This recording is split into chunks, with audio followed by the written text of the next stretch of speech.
झाडे म्हणजे प्रत्यक्ष देवाचाच अवतार. झाडे म्हणजे प्रत्यक्ष देवाचाच अवतार. झाडे सावली देतात. झाडे जमिनीची धूप थांबवतात. झाडे प्राण्या पक्ष्यांना अंगाखांद्यावर खेळवतात. झाडे पशुपक्ष्यांचे निवासही बनतात. झाडे आपला जीव टांगणीला लावून मनुष्याच्या घरासाठी लाकूड फाटाही पुरवतात.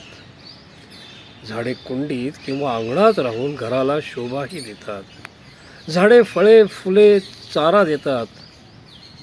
झाडे प्रत्यक्ष अप्रत्यक्ष प्रत्येकाची भूक भागवतात. झाडे फळे फुले चारा देतात. झाडे प्रत्यक्ष अप्रत्यक्ष प्रत्येकाची भूक भागवतात. झाडे सरपटणाऱ्या चालणाऱ्या उडणाऱ्या प्रत्येक जीवाला जगण्यासाठी श्वास पुरवतात. झाडे सरपटणाऱ्या चालणाऱ्या उडणाऱ्या प्रत्येक जीवाला जगण्यासाठी श्वास पुरवतात. माणसाला मेल्यावर शरणही झाडेच पुरवतात. भेटताना जेवताना मरताना राम म्हणतात.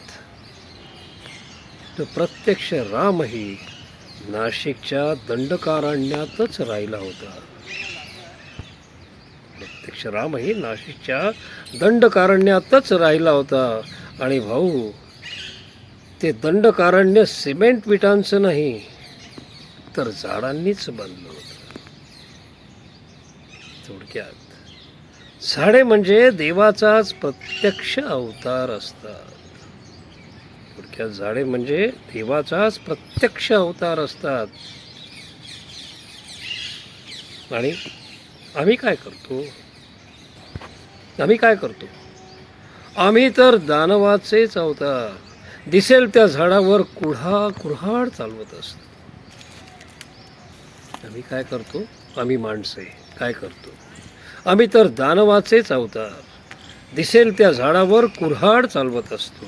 झाडे तोडून बिल्डिंगा रस्ते बिस्ते बांधतो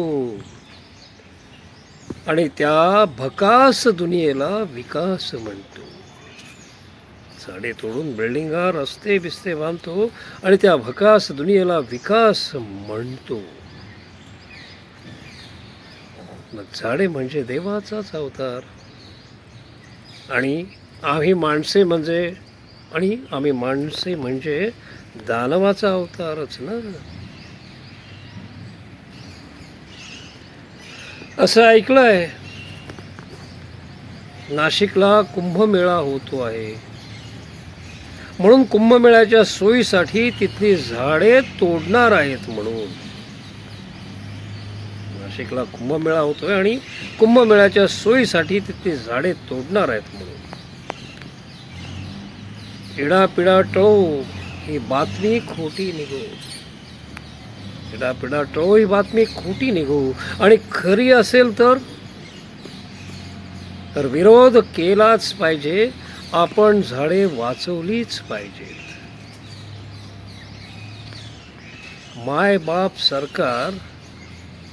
मायबाप सरकार कुंभमेळा देवासाठी देवत्वासाठी आहे आणि त्यासाठी नवीन झाडे अवश्य लावा.